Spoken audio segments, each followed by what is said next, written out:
This video is to help us understand a little bit about cellular metabolism.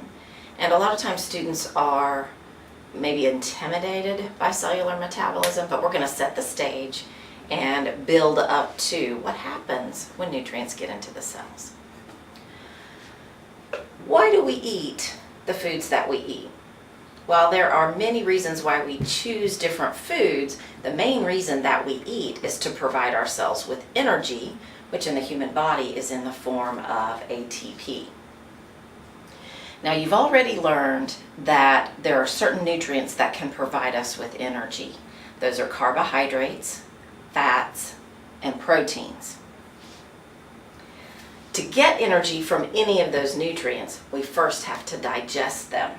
And you've already talked a little bit about digestion and the processes that happen there.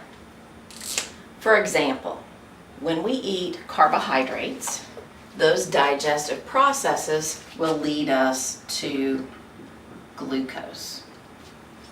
So these arrows represent what would take place in the stomach and the small intestine and the large intestine. And so eventually we get all the way to glucose.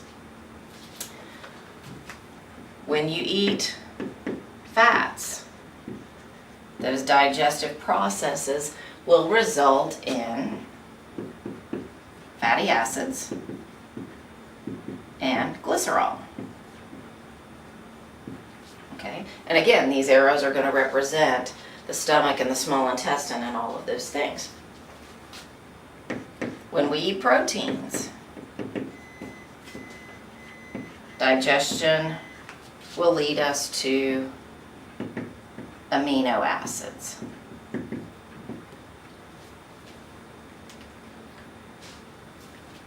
These processes are processes that can be defined as catabolism.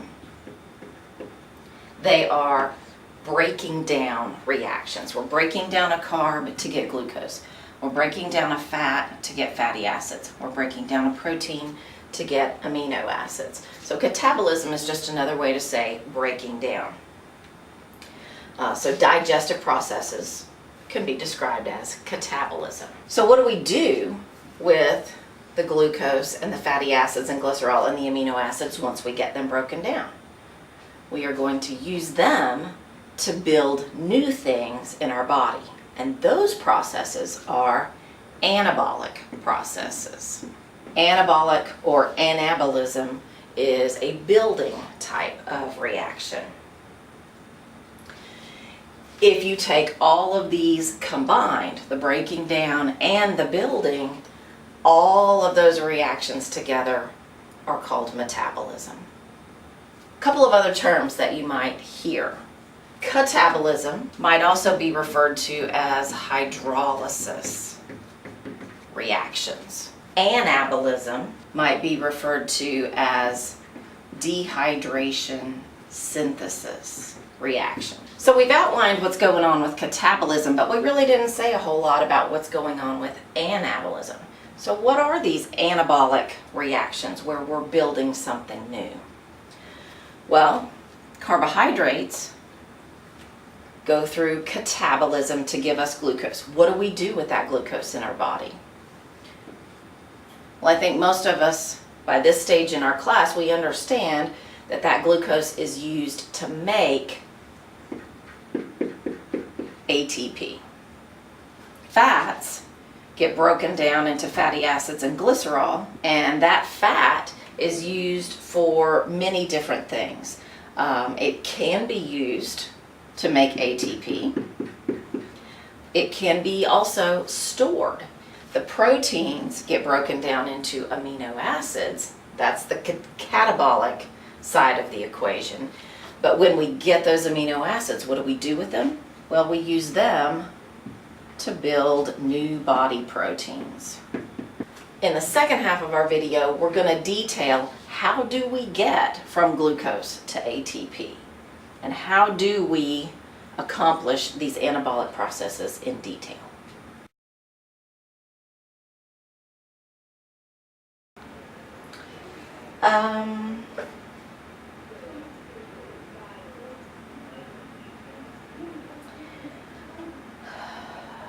Okay.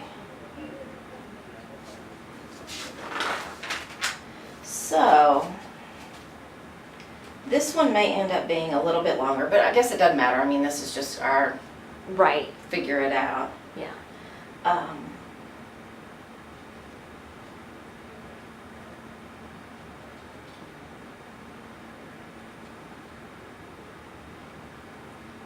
And I'm thinking in my head, these are videos in a series, so I refer to the first video. In the first video, Oh, yeah. you learned how we take carbohydrates and break them down to glucose and da-da-da. Now, in this video, we're going to take the glucose, what happens to it in the cells. Right. Yeah.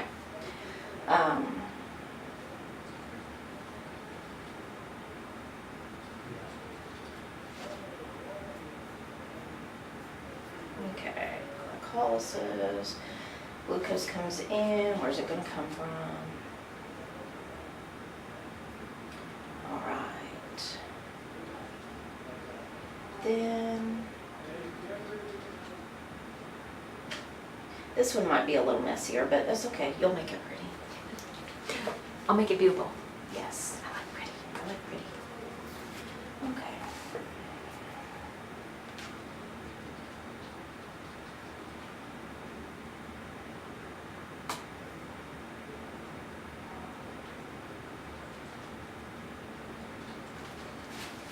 Okay, I'm gonna move these little magnet thingies Yeah. because I'm gonna be using the whole board. Oh, we'll figure out how to make it look good though. All right. Whenever you're ready. Okay. In our first video in the series of metabolism, we looked at what happens when we take food and digest it into its most simple parts. In this video, we're going to take those monomers, things like glucose, amino acids, fatty acids, and we're going to look at what happens to them inside the cell to actually give us ATP. We'll start out with glucose, since carbohydrates, glucose being one of them, is our major energy source. We'll start out with that. Okay. So glucose has been digested, it has been distributed out to the cells of our body. And this glucose, remember, keep in mind that it comes from the diet, what we ate, or if we didn't eat anything recently, we can also get glucose from storage. And when we say storage, we're really talking about glycogen stores. Okay. So glucose is going to come into the cell, and it's going to go through a series of 3 metabolic pathways to make ATP. The first metabolic pathway is glycolysis.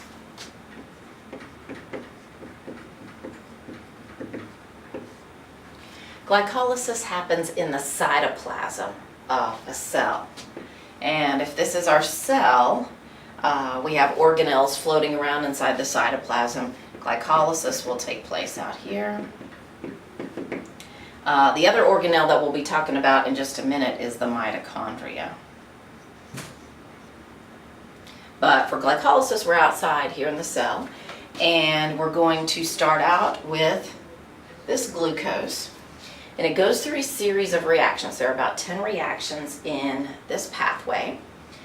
At the end of the pathway, we have taken glucose and we have created, or not really created, but we've rearranged the elements that are there in the glucose, and we get these products.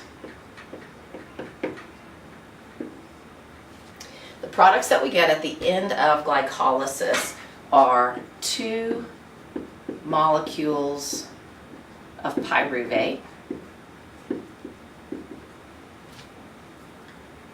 2 ATP,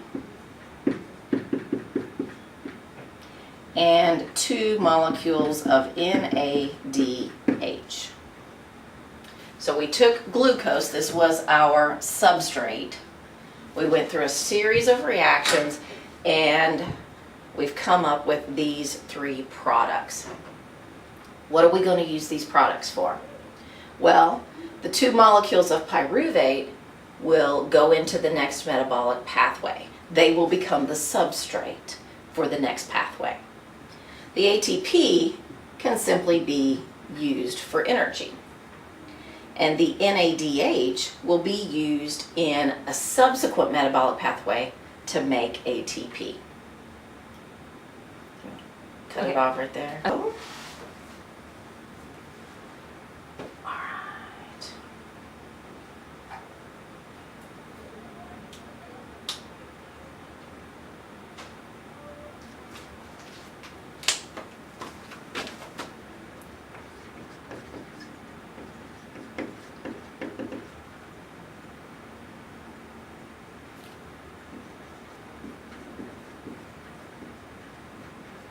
All right. As you can tell, I do a lot of arrows. I like it. Okay. Are we ready? Yeah.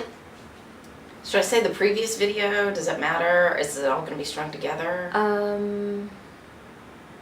I think this one might actually be this, like, one, I don't know yet. Plus we're re-recording, so yeah. Just go. All right. We just talked about the products of glycolysis, and one of those products was pyruvate. And the fate of pyruvate depends upon the conditions in the body. So under aerobic conditions, pyruvate participates in a different reaction than what it does under anaerobic conditions. So you may say, okay, what is aerobic and anaerobic? What do those mean?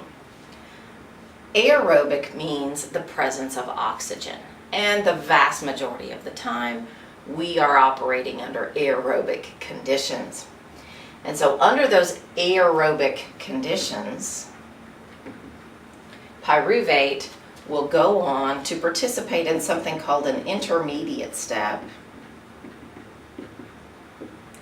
which will prepare it to go into the next pathway, which is the Krebs cycle.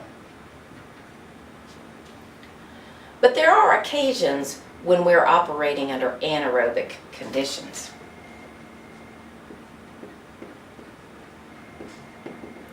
Under anaerobic conditions, we don't have adequate oxygen for all of our cells. And you may think, when do I operate under anaerobic conditions? If you're exercising intensely, you may find that you can't continue that intense exercise because you have to stop and catch your breath because your cells are not getting enough oxygen to do this. They can only do this. Under anaerobic conditions, the pyruvate that we get from glycolysis gets converted to lactate. You might have also heard of this as lactic acid. We can make a little bit of lactic acid and we can use it no problem. But if we make lots of lactic acid, the body has a more difficult time using that. And it would rather take this aerobic route because we can make a lot more ATP that way. So, most of the time, we're doing this. Let's go ahead and talk about that. The pyruvate, under aerobic conditions, will enter this thing called the intermediate step. So what's going on in that intermediate step?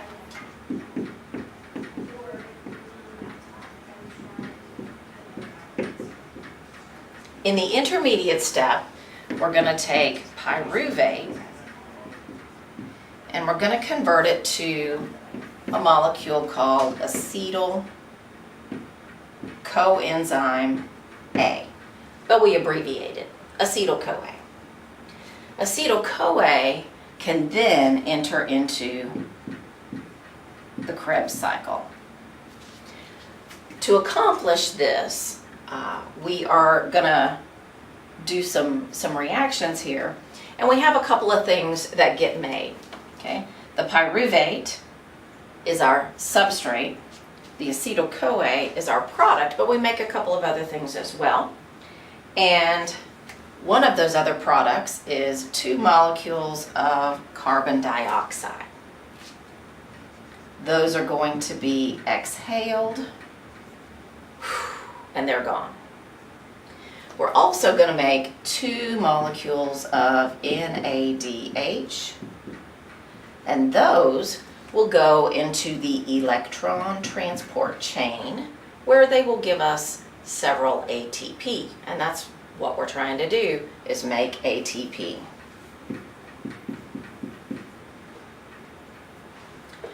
The next part that we'll talk about will focus on acetyl-CoA and its entrance into the Krebs cycle. Okay, so we left off there.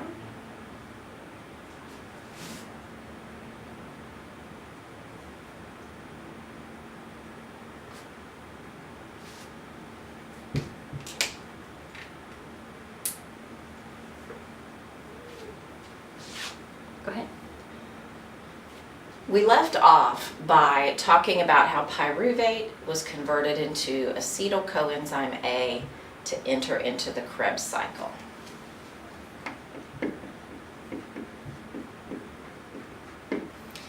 The Krebs cycle is so named because it is a cycle and it continues all the time.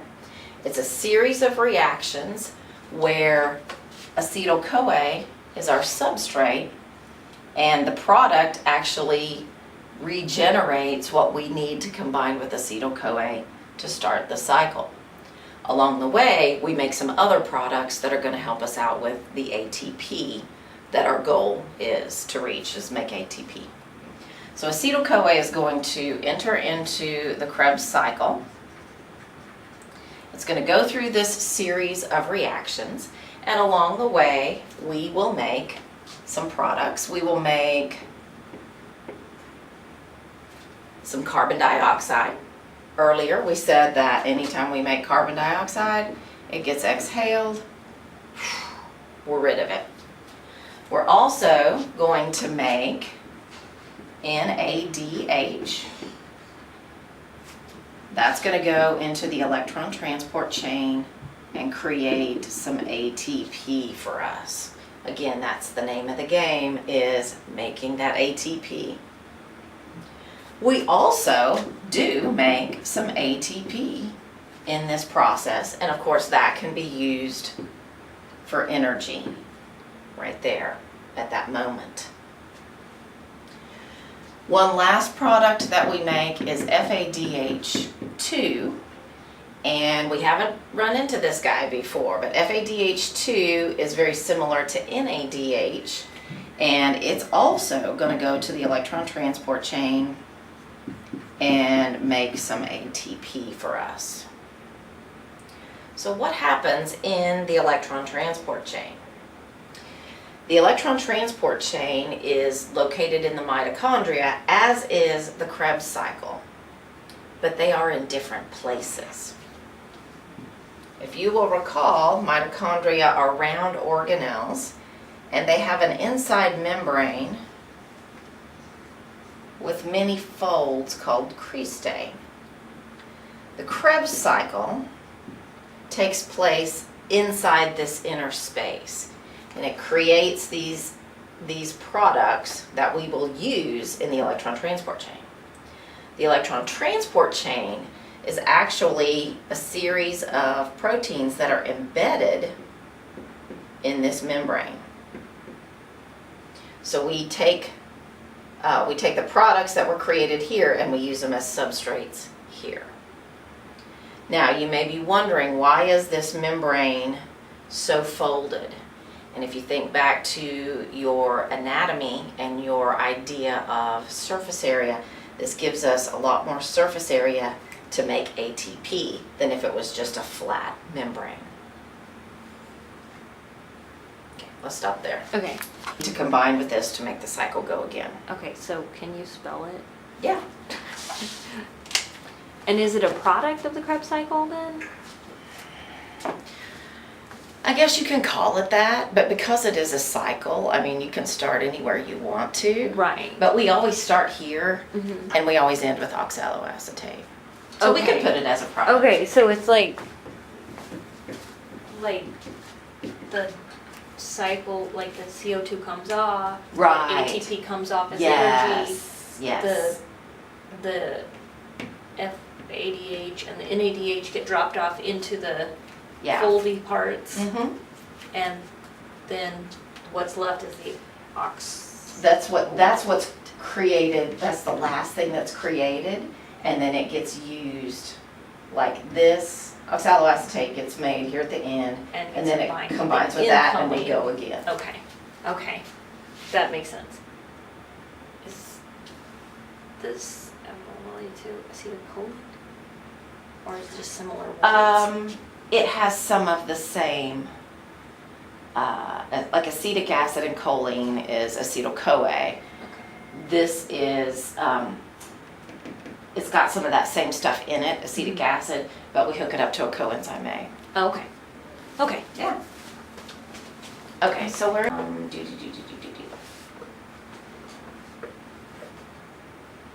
Alright.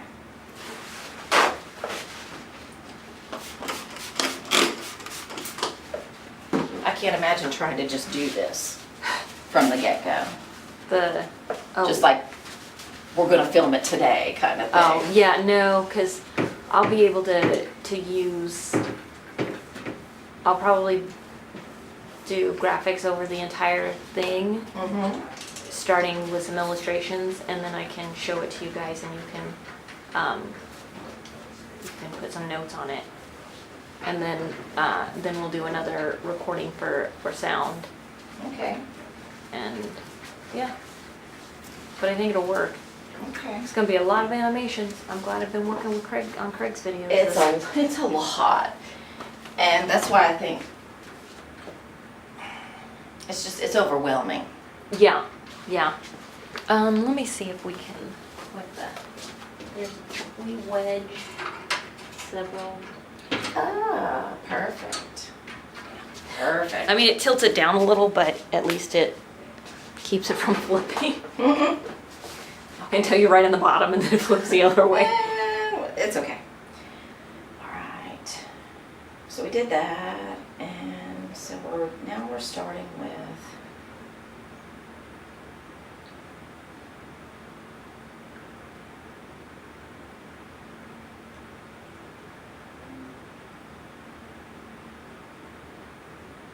Okay.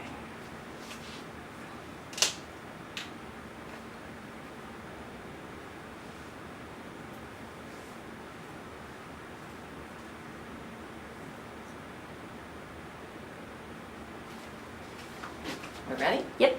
Okay. When we last talked, we discussed how the Krebs cycle creates products that will enter into the electron transport chain and make ATP for us. So now we're going to talk a little bit about exactly how that happens. Recall that inside the mitochondria, the Krebs cycle takes place in the matrix, and the electron transport chain is embedded in this inner membrane. The Krebs cycle produced NADH and FADH2, which enter into the electron transport chain here in this inner membrane. These go through a series of reactions, and eventually they will make ATP.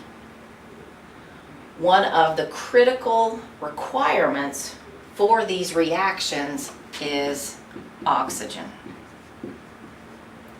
Without oxygen, this process of taking the NADH and FADH2 and getting ATP from them will not happen. This pathway is the reason that we breathe. Without breathing oxygen, we cannot make ATP fast enough to support all the reactions that need to happen in our bodies. So, the majority of ATP that we make comes from the electron transport chain, and it requires oxygen to be completed. Okay.